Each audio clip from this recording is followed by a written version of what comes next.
Assalamualaikum warahmatullahi wabarakatuh.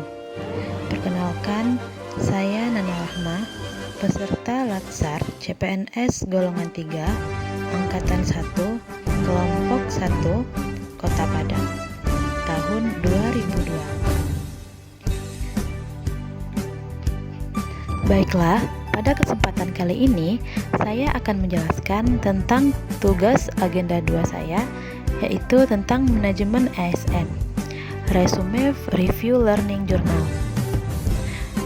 Nah, yang pertama, saya akan menjelaskan tentang kedudukan dan peran, lalu hak dan kewajiban, dan selanjutnya kode etik ASN.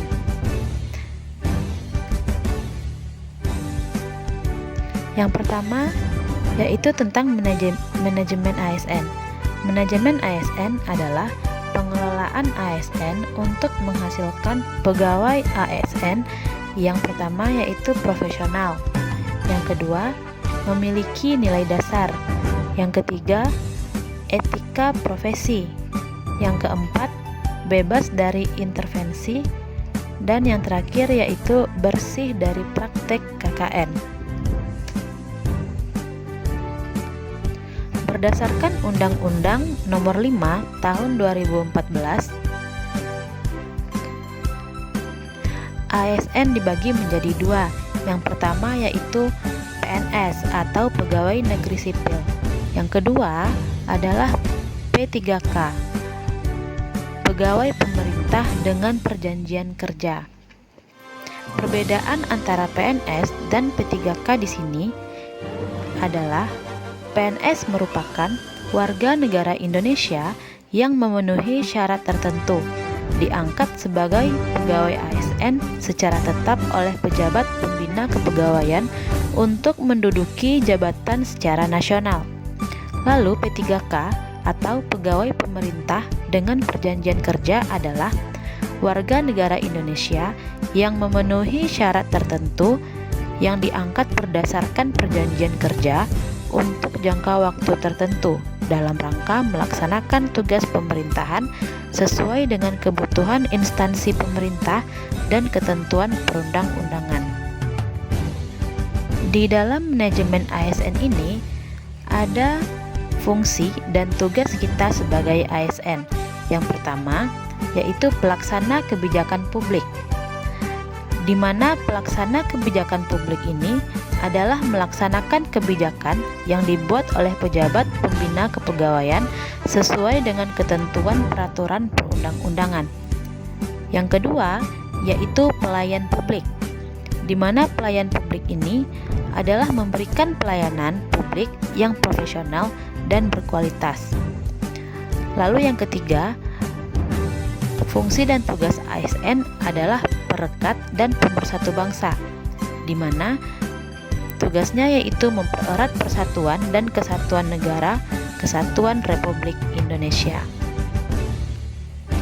Pada pasal 21 Undang-Undang Nomor 5 Tahun 2014, di sini ada hak PNS, di mana ada beberapa hak PNS yang akan dijelaskan di sini. Yang pertama yaitu ada gaji, yang kedua tunjangan, yang ketiga pengembangan kompetensi, yang keempat perlindungan, yang kelima jaminan pensiun dan hari tua, dan yang terakhir yaitu cuti.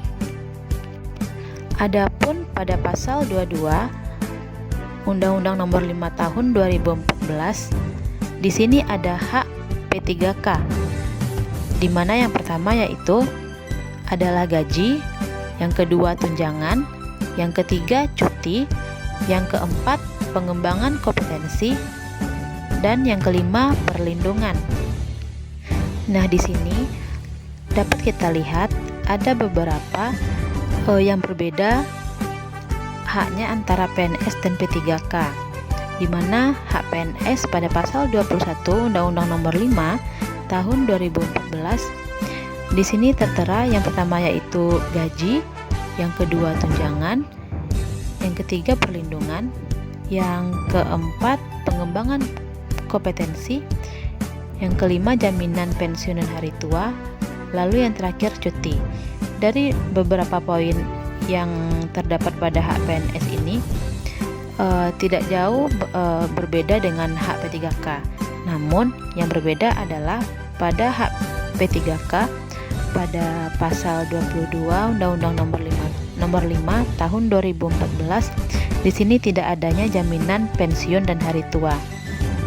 Nah, jadi perbedaan antara hak PNS dan P3K adalah di mana pada hak P3K tidak adanya jaminan pensiun dan hari tua.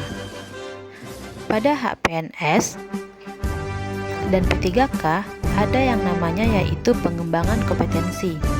Dasar hukumnya pada PP nomor 11 tahun 2017 tentang manajemen PNS, Undang-Undang nomor 5 tahun 2014 tentang ASN.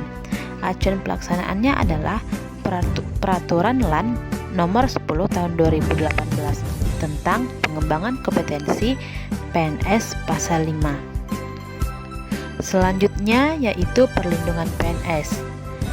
Jadi di sini ada beberapa yang menjadi hak PNS yang tertera pada pasal 92 Undang-Undang ASN tahun 2014, di mana yang akan didapatkan oleh PNS yang pertama yaitu jaminan kematian, yang kedua jaminan kesehatan, yang ketiga jaminan kecelakaan kerja, lalu yang keempat adalah bantuan hukum. Lalu selanjutnya kewajiban ASN.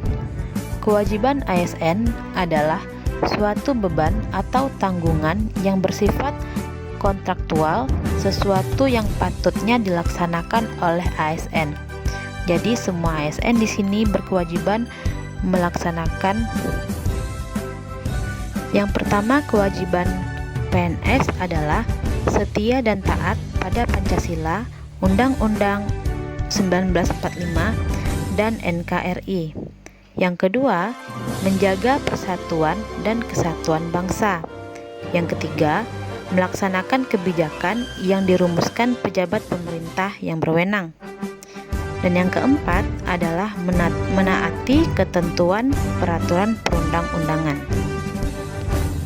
Yang keenam, menunjukkan integritas dan keteladanan dalam sikap, perilaku, ucapan, dan tindakan kepada setiap orang, baik di dalam maupun di luar kedinasan. Yang kelima, melaksanakan tugas kedinasan dengan penuh pengabdian, kejujuran, kesadaran, dan tanggung jawab. Yang keenam, menunjukkan integritas dan keteladanan dalam sikap, perilaku, ucapan, dan tindakan kepada setiap orang, baik di dalam maupun di luar kedinasan. Yang ketujuh, menyimpan rahasia jabatan dan hanya dapat mengemukakan rahasia jabatan sesuai dengan ketentuan peraturan perundang-undangan. Yang kedelapan, yaitu bersedia ditempatkan di seluruh wilayah negara kesatuan Republik Indonesia. Kode etik dan kode PL ASN. Tujuan untuk martabat dan kehormatan ASN. Nah, di sini ada beberapa kode etik dan kode perilaku ASN. Yang pertama yaitu melaksanakan tugas dengan tanggung jawab dan berintegritas tinggi. Yang kedua, melaksanakan tugasnya dengan cermat dan disiplin. Yang ketiga, melayani dengan sikap hormat, sopan, dan tanpa tekanan. Yang keempat, melaksanakan tugasnya sesuai dengan perintah atasan atau tidak bertentangan dengan ketentuan peraturan perundang-undangan dan etika pemerintahan. Selanjutnya, tidak menyalahgunakan informasi internegara, tugas, status, kekuasaan, dan jabatannya. Selanjutnya, memberikan informasi secara benar dan tidak menyesatkan kepada pihak lain yang memerlukan informasi terkait kepentingan kedinasan. Selanjutnya, melayani dengan sikap hormat, sopan, dan tanpa tekanan. Lalu menjaga agar tidak terjadi konflik kepentingan dalam melaksanakan tugas. Selanjutnya, melaksanakan tugasnya sesuai dengan ketentuan peraturan perundang-undangan, lalu memegang teguh nilai dasar ASN dan selalu menjaga reputasi dan integritas ASN. Menggunakan kekayaan dan barang milik negara secara bertanggung jawab, efektif, dan efisien. Lalu menjaga agar tidak terjadi konflik kepentingan dalam melaksanakan tugasnya. Yang kedua, materi pokok tentang sistem merit, di mana sistem merit ini adalah kebijakan dan manajemen ASN yang berdasarkan pada kualifikasi, kompetensi, dan kinerja secara adil dan wajar, dengan tanpa membedakan latar belakang, politik, ras, warna kulit, agama, asal-usul, jenis kelamin, status pernikahan, umur, atau kondisi kecatatan. Nah, di sini ada beberapa latar belakang sistem merit. Yang pertama yaitu perlu adanya keterkaitan antara pengelolaan SDM dengan tujuan organisasi. Lalu yang kedua, praktik spoil system dan inkompetensi dalam sistem rekrutmen dan seleksi pegawai. Lalu tingkat disiplin, etos kerja, dan budaya kerja ASN masih rendah. Lalu struktur kepegawaian yaitu kualitas, kuantitas, dan distribusi. Nah, di sini ada beberapa manfaat sistem merit bagi organisasi. Yang pertama yaitu mendukung keberadaan penerapan prinsip akuntabilitas. Yang kedua, dapat mengarahkan SDM untuk dapat mempertanggungjawabkan tugas dan fungsinya. Yang ketiga, instansi pemerintah mendapatkan pegawai yang tepat dan berintegritas untuk mencapai visi dan misinya. Ada beberapa manfaat sistem merit bagi pegawai. Yang pertama, menjamin keadilan dan ruang keterbukaan dalam perjalanan karir seorang pegawai. Yang kedua, memiliki kesempatan yang sama untuk meningkatkan kualitas diri. Lalu di sini ada pelaksanaan sistem merit dalam pengelolaan SDM. Perencanaannya yaitu yang pertama, perencanaan kebutuhan. Yang kedua, pegawai ASN terpilih. Yang ketiga, pegawai ditempatkan sesuai dengan perencanaan. Pada sistem merit, adanya yaitu jaminan sistem merit dalam monitoring, penilaian, dan pengembangan. Yang pertama yaitu pangkat dan jabatan. Yang kedua, pengembangan karir. Yang ketiga, mutasi pegawai. Dan yang keempat, penilaian kinerja. Selanjutnya, pada materi pokok 3 tentang mekanisme pengelolaan ASN.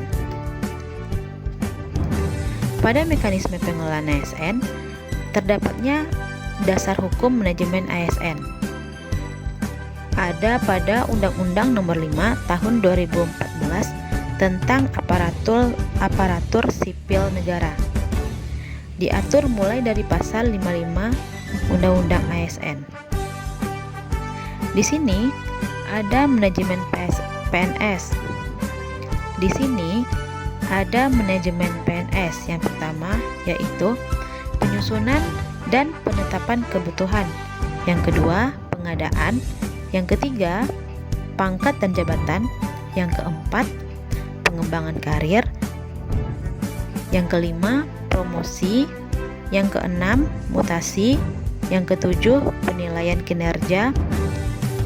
Yang kedelapan, penggajian dan tunjangan. Kesembilan, penghargaan perlindungan. Kesepuluh, jaminan pensiun dan jaminan hari tua. Lalu disiplin. Selanjutnya yaitu pengadaan PNS. Terdapat pada pasal 58 sampai 67 Undang-Undang ASN 2014. Yang pertama yaitu merencanakan pelaksanaan pengadaan PNS. Yang kedua, mengumumkan secara terbuka kepada masyarakat. Yang ketiga, setiap WNI mempunyai kesempatan yang sama untuk melamar menjadi PNS setelah memenuhi persyaratan. Yang keempat, Penyelenggaraan seleksi pengadaan PNS terdiri dari 3 tahap. Pada pasal 69 sampai 70 Undang-Undang ASN terdapat pengembangan karir. Yang pertama yaitu kualifikasi, yang kedua kompetensi, yang ketiga penilaian kinerja, yang keempat kebutuhan instansi, yang kelima integritas, dan yang keenam moralitas. Kompetensi yang diminta meliputi yang pertama yaitu kompetensi teknis, yang kedua kompetensi manajerial, yang ketiga kompetensi sosial kultural. Lalu adanya integritas. Integritas ini yang dinilai adalah kejujuran, lalu kepatuhan terhadap ketentuan, yang ketiga peraturan perundang-undangan, yang keempat kemampuan bekerja sama, yang kelima pengabdian kepada masyarakat, dan yang keenam bangsa dan negara. Selanjutnya di sini ada moralitas. Di dalam moralitas ini adanya penerapan dan pengalaman nilai etika, agama, budaya, dan sosial kemasyarakatan. Lalu ada pola karir, di mana pola karir PNS ini terintegritas secara nasional, disusun sesuai dengan kebutuhan berdasarkan pola karir nasional. Selanjutnya yaitu promosi. Lalu ada mutasi. Mutasi ini adalah adanya perpindahan seorang ASN, bisa dalam satu instansi, berbeda daerah. Selanjutnya yaitu tentang penilaian kinerja, di mana pada penilaian kinerja ini PNS diperhatikan dengan target capaian hasil dan manfaat yang dicapai serta bagaimana perilaku seorang PNS tersebut. Lalu selanjutnya penggajian dan tunjangan. Di sini adanya gaji, tunjangan kinerja, tunjangan kemahalan. Selanjutnya yaitu adanya penghargaan. Pada pasal 82 sampai 85 terdapat adanya tanda kehormatan, yang kedua kenaikan pangkat, yang ketiga kesempatan prioritas untuk pengembangan kompetensi, lalu kesempatan menghadiri acara resmi atau kenegaraan. Pada pasal 86 Undang-Undang ASN adanya tata tertib hukuman disiplin. Selanjutnya adanya pemberhentian dengan hormat apabila seorang ASN meninggal dunia, lalu atas permintaan diri sendiri mencapai batas usia pensiun, perampingan organisasi, tidak cakap jasmani atau rohani. Selanjutnya yaitu adanya pemberhentian tidak dengan hormat. Yang pertama yaitu penyelewengan terhadap Pancasila dan Undang-Undang 1945. Yang kedua, tindak pidana kejahatan yang berhubungan dengan jabatan. Yang ketiga, menjadi anggota atau pengurus partai politik. Lalu tindak pidana dengan pidana penjara paling singkat 2 tahun.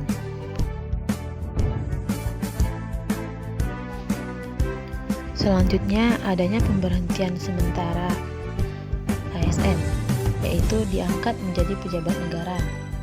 Yang kedua, apabila diangkat menjadi komisioner atau anggota lembaga non-struktural. Yang ketiga, ditahan karena menjadi tersangka tindak pidana. Adanya usia pensiun PNS, yang pertama yaitu pada usia 58 tahun bagi pejabat administrasi. Yang kedua, pada usia 60 tahun bagi pejabat pimpinan tinggi. Lalu yang ketiga, sesuai dengan ketentuan peraturan perundang-undangan bagi pejabat fungsional. Pada pasal 91 Undang-Undang ASN, adanya jaminan pensiun dan jaminan harta dan adanya jaminan hari tua, di mana ketika seorang PNS tersebut meninggal dunia. Yang kedua, atas permintaan sendiri. Yang ketiga, mencapai batas usia pensiun, lalu perampingan organisasi, dan tidak cakap jasmani atau rohani. Pada pasal 92 Undang-Undang ASN adanya perlindungan ASN, Yang pertama yaitu jaminan kesehatan, yang kedua jaminan kecelakaan, yang ketiga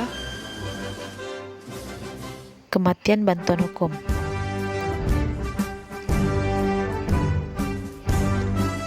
Tadi kita sudah membahas tentang manajemen PNS.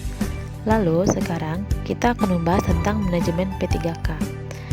Manajemen P3K ini meliputi pada pasal 93, di mana penetapan kebutuhan, pengadaan, penilaian kinerja, pengajian, dan pengembangan kompetensi, pemberian penghargaan, disiplin pemutusan hubungan perjanjian kerja, dan lalu yang terakhir perlindungan. Di sini ada beberapa tentang manajemen P3K. Yang pertama, manajemen P3K itu adalah penetapan kebutuhan P3K. Di sini terdapat pada pasal 94 Undang-Undang ASN, di mana di sini terdapatnya ada peraturan presiden, yang kedua adanya analisis jabatan dan analisis beban kerja, lalu adanya keputusan menteri. Yang kedua, adanya pengadaan P3K pada pasal 95 sampai 96 Undang-Undang ASN. Yang ketiga, adanya penilaian kinerja P3K. Yang keempat, pengajian dan tunjangan P3K, lalu pengembangan kompetensi P3K, pemberian penghargaan P3K, disiplin P3K, lalu adanya pemutusan perjanjian kerja. Pada pemutusan perjanjian kerja ini, yang pertama ada pemutusan perjanjian kerja P3K dilakukan dengan hormat, tidak atas permintaan diri sendiri. Yang pertama yaitu dihukum penjara dengan pidana penjara paling singkat 2 tahun, dan tindak pidana tersebut dilakukan dengan tidak berencana. Lalu melakukan pelanggaran disiplin P3K tingkat berat dan tidak memenuhi kinerja yang telah disepakati sesuai dengan perjanjian. Lalu selanjutnya adanya pemutusan perjanjian kerja P3K dilakukan dengan tidak hormat. Yang pertama yaitu penyelewengan terhadap Pancasila dan Undang-Undang 1945. Yang kedua, tindak pidana kejahatan yang berhubungan dengan jabatan. Yang ketiga, tindak pidana dengan pidana penjara paling singkat 2 tahun dan pidana berencana. Yang keempat, menjadi anggota dan atau pengurus partai politik. Selanjutnya yaitu adanya sistem informasi ASN atau riwayat pendidikan dan latihan. Di sini ada tentang riwayat pendidikan dan latihan ASN. Yang pertama, riwayat jabatan dan kepangkatan. Lalu adanya riwayat hidup, adanya riwayat gaji, adanya riwayat pengalaman berorganisasi. Pada riwayat pendidikan dan latihan ini adanya riwayat penghargaan, tanda jasa atau tanda kehormatan. Lalu adanya riwayat pendidikan formal dan non-formal.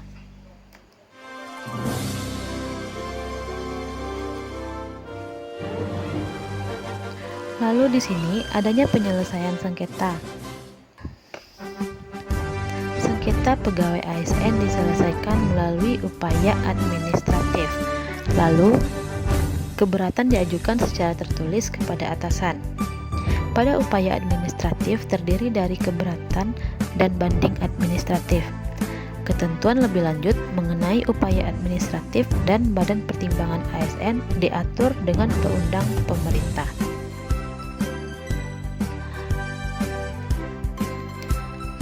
Sekian dulu resume. Sekian tugas agenda 2 saya tentang manajemen ASN. Semoga bermanfaat. Assalamualaikum warahmatullahi wabarakatuh.